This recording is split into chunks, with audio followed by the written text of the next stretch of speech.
மதுரை காந்தி மியூசியத்தில் மார்கழி மாதத்தை முன்னிட்டு நடத்தப்படும் கோலம் போடும் பயிற்சி வகுப்பில் கல்லூரி மாணவிகள் முதல் இல்லத்தரசிகள் வரை பலர் ஆர்வமுடன் பங்கேற்றனர்.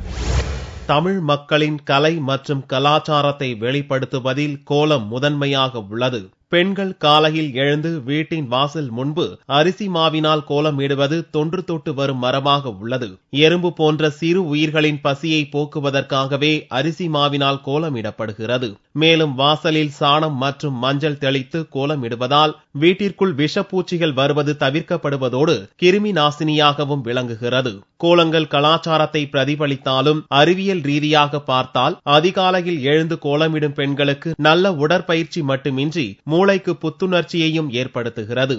தற்போது தொழில்நுட்ப வளர்ச்சியால் பல வீடுகளில் பெண்கள் கோல ஸ்டிக்கர்களை வாங்கி வீட்டின் பூஜை அறை மற்றும் பிற அறைகளில் ஒட்டி விடுகின்றனர். மேலும் பரபரப்பான இந்த விஞ்ஞான உலகத்தில் பெண்களும் வேலைக்கு செல்வதால் காலை வேளையில் வீட்டின் முன்பு மணிக்கணக்கில் உட்கார்ந்து கோலமிட நேரமில்லாததால் கோலம் போடுவதை தவிர்க்கின்றனர். இந்நிலையில் பாரம்பரிய கலையான பெண்களின் கற்பனை திறனை அதிகரிக்க செய்யும் கோலத்தை இன்றைய தலைமுறையினரும் அறிந்து கொள்வதற்காக மதுரை காந்தி மியூசியத்தில் மார்கழி மாதத்தை முன்னிட்டு சிறப்பு பயிற்சி அளிக்கப்பட்டது.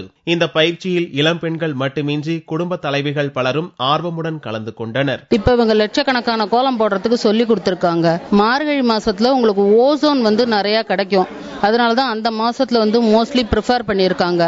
நிறைய விதமான கலர்களை பார்க்கும்பொழுது அதெல்லாம பிரெயினை டியூன் பண்ணும். குனிஞ்சு நிமிந்துதான் நம்ம கோலம் போட்டாகணும், சுத்தி சுத்தி வரணும், அப்படித்தான் கோலம் போட்டாகணும். அதனால உங்களுக்கு எக்ஸசைஸ் வந்துடுறது. தூங்கி எழுந்துட்ட உடனே வெறும் எம்டி ஸ்டமக்கோட எக்ஸசைஸ் வந்துடுறது. ஒரு சிறிய கோலத்தை எப்படி பெரிய கோலமாக மாற்றுவது, நவராத்திரி காலங்களில் சுவாமி முன்பும் கோவிலில் நீர் மேலும் நீருக்கு அடியில் கோலமிடுவது குறித்தும் பயிற்சி அளிக்கப்பட்டது. இந்த பயிற்சியின் மூலம் மிகப்பெரிய கோலத்தையும் குறைந்த நேரத்தில் போடுவது குறித்த நுணுக்கங்களை கற்றுக்கொண்டதாக பயிற்சியில் கலந்து கொண்ட பெண்கள் தெரிவித்தனர். நம்ம அம்மாக்கெல்லாம் ஓரளவு தான் சொல்லி கொடுத்திருக்காங்க. இந்த அளவு இவ்வளவு வெரைட்டி இருக்கு அப்படிங்கறது இங்க வந்து பார்த்து இவங்க சொல்லி கொடுத்ததுக்கு அப்புறம் தான் தெரியுது. ஒரு பெரிய நெளிக்கோலம், ஒரு 20 புள்ளி 40 புள்ளி கோலத்தை புக்ல பார்த்து போடுறதுக்கு எனக்கு ஒரு 1/2 மணி நேரம் ஆச்சுன்னா இங்க மேடம் கிட்ட கத்துக்கிட்டதுல ஒரு 10 மினிட்ஸ்ல என்னால போட முடியும். ரொம்ப ஈஸியா எவ்வளவு பெரிய கோலத்தையும் கிராக் பண்ணி போடுறதுக்கான சொல்யூஷன் கத்துக்கிட்டேன். இந்த 3 நாள் பயிற்சியில் கோலமிடும் போது கடைபிடிக்க வேண்டிய அடிப்படைகள் குறித்தும் கற்றுக் கொடுக்கப்பட்டது. தற்போது சுண்ணாம்பு கொண்டு கோலமிடுவதை தவிர்த்து அரிசி மாவினால் கோலமிடுவது குறித்தும் வலியுறுத்தப்பட்டது.